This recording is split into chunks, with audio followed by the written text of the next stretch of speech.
Well, we horror fans got a nice surprise today when they unexpectedly dropped the Scream 7 trailer. Now, I've watched through this thing a few times and I've got some thoughts. I've got some major takeaways, and so we're going to go through the trailer, pick out the biggest moments, and I'll provide my feedback on them, and then I'll maybe even throw out some of my own craziest fan theories about what might be happening with the plot of Scream 7. Now, if you love Scream, you find yourself enjoying this video, well then please hit like and subscribe, and by all means, go down in the comment section and let me know your theories on what might be going down when we get this movie next February. It'll be 30 years since the original, so this movie really needs to hit it out of the park and make a statement. And some of the shots of this trailer seem to indicate that this Ghostface is looking to do exactly that. Now, right off the bat with the opening of this trailer, I enjoyed that they got a little bit meta. Just last year, they started to open up the Stu Macher home as like an Airbnb. There was influencers and YouTube personalities going out and shooting content on the grounds. People are paying to stay overnight at Stu Macher's house.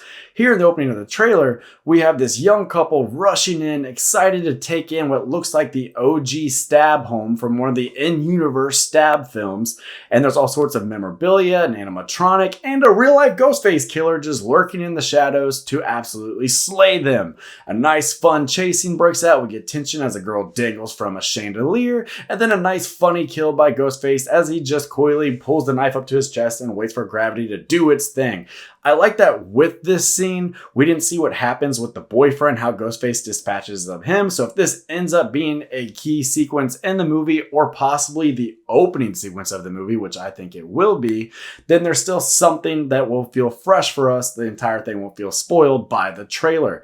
And then later on in the trailer, it looks like after this, Ghostface will not be content that our inciting incident needs to be an inciting incident, inferno and all. He sets the house ablaze, and this is the first of many moments in this trailer that I went, oh, we're kind of taking Halloween, the Blumhouse trilogy, to task here. I thought they made a few mentions or homages to that in Scream 5 and Scream 6, but all throughout this trailer, there's all sorts of stuff that is very, very Halloween 2018, Halloween Kills, Halloween Ends. Obviously, Ghostface here looking badass, walking straight towards the camera, house going up and real fire behind him. That is very, very Halloween Kills, and it's a nice, impactful way to kick off the film. And it also is letting you know that this Ghostface is really out to put an end to the Sidney Prescott story. But then again, we've heard about that before. I'm gonna burn it all down. Now, speaking of Sidney and Neve Campbell, I just want to give her a shout out here and some kudos for finding yet another new way to respond to her cell phone ringing. How many times has this woman had to sit in her trailer and go, okay, today I'm shooting this many scenes where I have to pick up a phone and I have to come up with new gestures, new mannerisms, new facial responses that I've never done before, because even though my character is always picking up phones, I'll be goddamned if I'm going to phone it in. And for that, we salute you, horror queen. Now, Sidney is often revered as being one of the smartest, most brave, capable final girls in horror history. But for being so smart, you'd think she maybe would have left the country by now. Not the case. From the trailer, it seems that her and her family are residing in Dallas, Texas. We get a shot of Main Street. We see the cinema here, the Dallas Star. And they're showing the Texas Chainsaw Massacre. Now, I didn't see anything else in this trailer that felt like it had much to do with Texas Chainsaw Massacre, but when we think about the original classic film, there's a lot to do there about a family that kills together. And so maybe, just maybe, our Ghostface killer is going to be a survivor of a past Ghostface victim or a Ghostface killer. I'm looking at you, Stu Macher. There's been a lot of talk about you. Do you have a surviving relative who may be out for blood? Reminds me of where we grew up. Not long after that, we get another shot that is extremely Halloween reminiscent. We see Sidney's kid walking to school and her two friends rush up to her. This is so Halloween 2018. It's not funny. The cinematography even for this shot is uncanny. And what's interesting to me here is that we have Celeste O'Connor, but even more importantly, we have McKenna Grace, who's one of the biggest names in this movie, especially amongst the younger talent. And in the rest of the trailer, we really don't see much of her. So what is her involvement here? Is she going to have one of the big iconic moments? Is she going to have the most grisly death?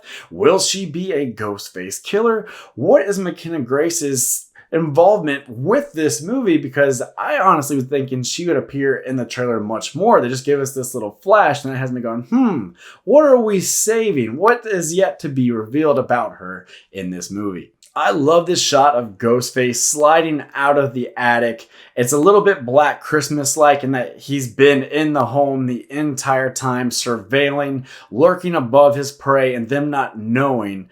And you have to think it's Sidney Prescott, right? So this house is maximum security, which then begs the question, how did Ghostface get in here to begin with? It makes me think he must have a close relationship to either the husband of Sidney Prescott or the daughter, that somehow he gained their trust, was able to infiltrate the house under some sort of ruse, and then some sort of phone call or something happened, some distraction to where he can then whipped off somewhere inside the house, get up in that attic, and then the other characters, whether it be the husband or the daughter, just has to chop it up to, oh, well, I guess they had to go. That distraction, sure enough, was crazy. My brain's a little rattled right now. I guess I'll just go with it. I feel like we've seen that type of thing in Scream before, and you, the audience, might be like, oh yeah, the other people that were there in the house with the daughter, they just left, because of course you would.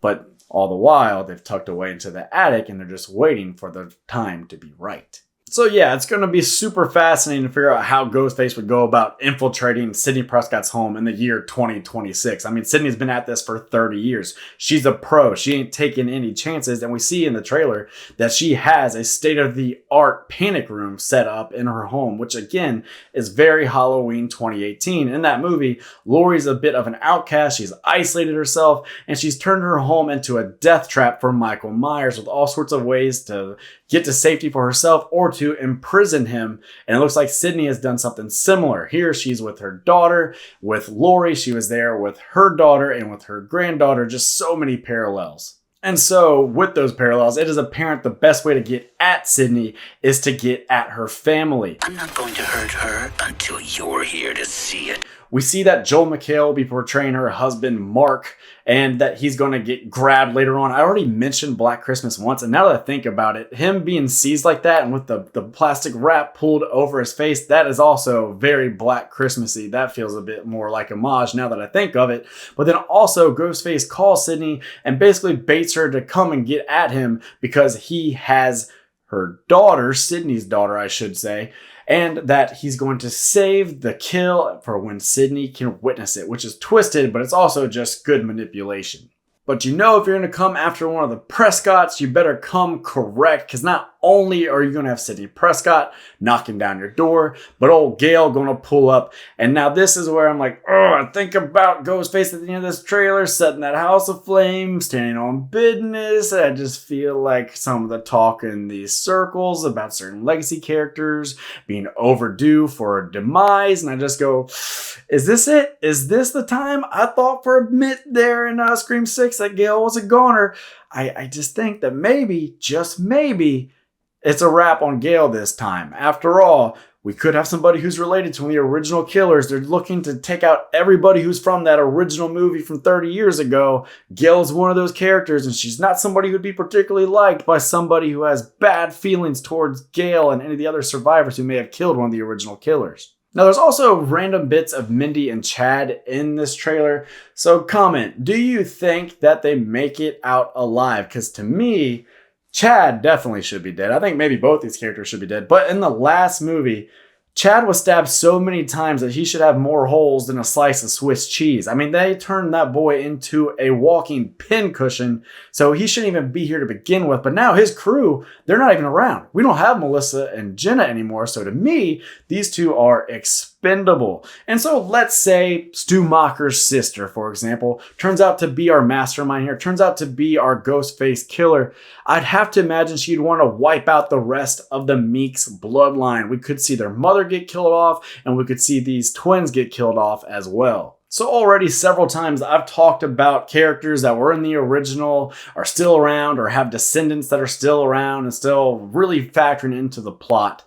So there's going to be a lot of nostalgia baiting, which happens with these legacy requels and things nowadays. But I think one of the nicest bits of nostalgia bait or an Easter egg for fans is the fact that Sidney named her daughter Tatum. Where is my daughter? Tatum, listen to me. That's a really nice moment. That got a little bit of an awe from me. It's apt. It makes sense. Tatum was a real one. She was a great friend to Sydney, and it's just nice to see her get a little bit of mention here because there's no way to bring back the character or the actress in this movie unless they do find a way to use like the voice changer to mimic her voice, but I just don't see that happening.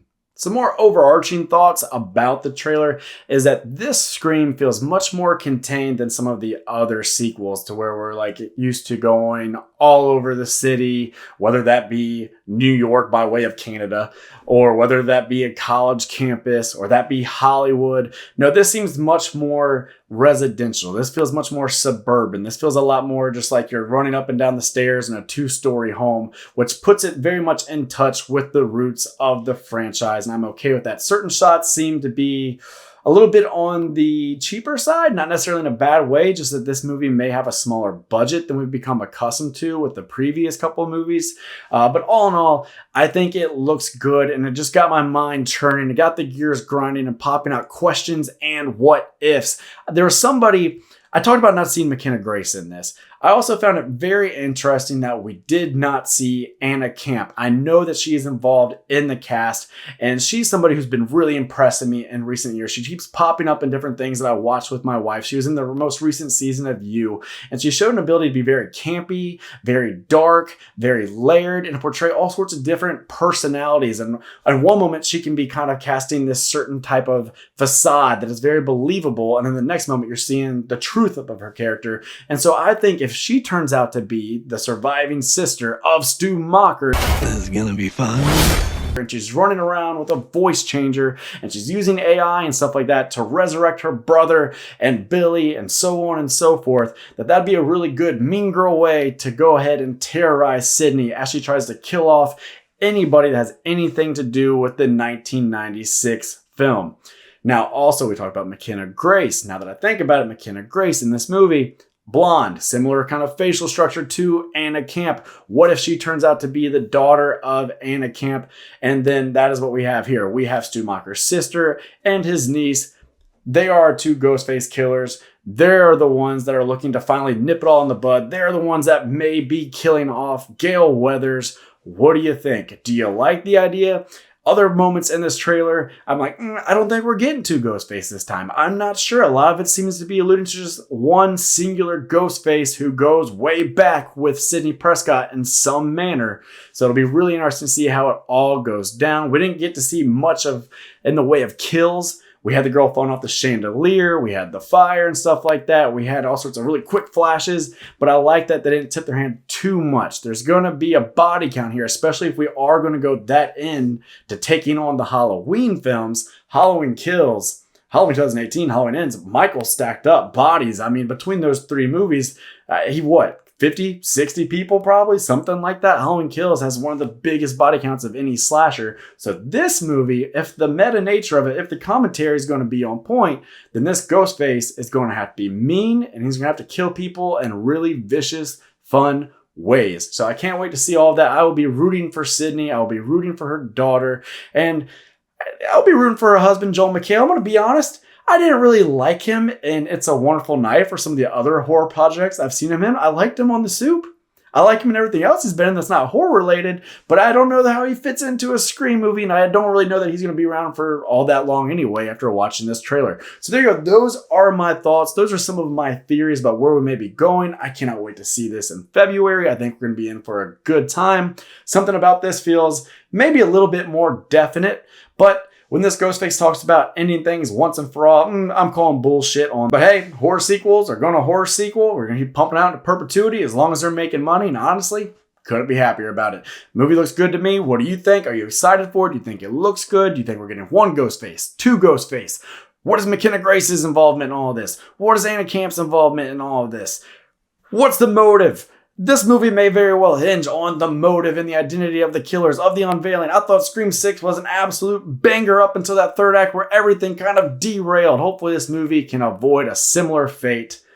Whew. Thank you for checking out the video, guys. If you're still with me this far, thank you so much. Hit like, hit subscribe, drop your thoughts down in the comment section, and have yourself one hell of a great day. I'm Nate for natemareflix saying that's a wrap.